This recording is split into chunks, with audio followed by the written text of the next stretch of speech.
This video presentation is CRNT Networks. This is a NASDAQ Global Market stock trading under ticker CRNT. I would take a look at this chart today. A little bit of an update yesterday, just under 1%.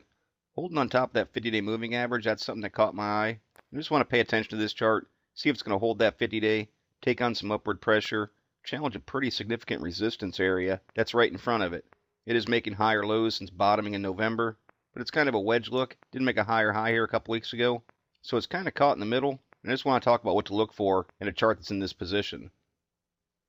And I can see the MACD is making higher lows and higher highs, but it's notable that the histogram bars are also coming down. Again, kind of goes right along with the wedge, but for me to feel even more bullish about this chart, I'd want to see those histogram bars at least making equal levels. It's just something to note, a little nuance of reading the MACD and trend. PPO in a similar position. ADX is getting down very low. When it gets near 10, kind of like back in through here, I look for a much more substantial move for a direction to gain some strength. And that's kind of what I'd be looking for in the near term with the ADX. Very mixed signals again from the MFI. 7 separated away from the 14 and 21, which are trending right around the middle. Very neutral reading. Accumulation distribution, that's a pretty nice look. Developing somewhat of an upward channel. Chaikin money flow in the green, saying that over the last 20 periods, buying pressure is outweighing selling pressure. CCI is starting to curl. That's a good sign to see. Again, it's price related. Holding above 0 means it's trading above its mean. Official buy signal comes on the break of 100, so it's still not quite there.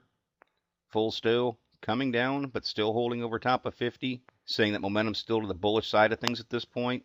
But again, coming down, it is losing some steam. Really kind of enforces the idea of the chart being an indecisive type of point. And the tricks, slow moving gauge of trend. Breaking through 0 is bullish, but you can see it's flattening out. It's losing a little bit of speed. And the RSIs, all 3 components tucked together, floating right near 50, tells me there's a battle between the bulls and bears to take control of momentum. I'll throw some quick lines on here so you can note what I'm talking about, making higher lows, but also making lower highs at the same time, creating a bit of a wedge look. And what I'd look for in this is there's some true bottom support down here around $4, but I also note right around that 425 area, and I want to point that spot out because I think if this chart can't hold right up there near 470, the odds are pretty strong it's going to come back down near 425. So this 470 mark isn't exactly the strongest support area in the world. It does pick up a little bit of dynamic support from that 50-day moving average being in that general area, and it ties in with some static support, so it'd be important for me to see it hold that area to continue to make the higher lows. Now to the upside, I see this resistance being pretty strong right there around 415. Yes, indeed, there's some more around 538, but I think if it can break through and close above this 514 area, the odds of it potentially coming up here and taking on these old highs up around 586 in October are really increased. Now from where that is, that's about a 20% move, so it's a pretty substantial upside with a pretty tight support area, so it's a chart that I like to watch and see if it's going to make the move and break through it or not. Volume picked up. It's a pretty thinly traded stock. Only 200,000 shares traded on Tuesday. And if it's going to hold this 50-day and take out this 515 mark, I'd like to see at least a little bit of an increase in volume. Of course, the more the merrier. If it can have a real strong volume day and blow through it, it increases the likelihood it'll go up and challenge these old highs.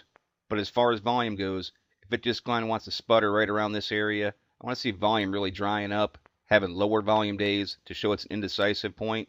And then if it decides to make the move off of it, that's when I want to see volume increase.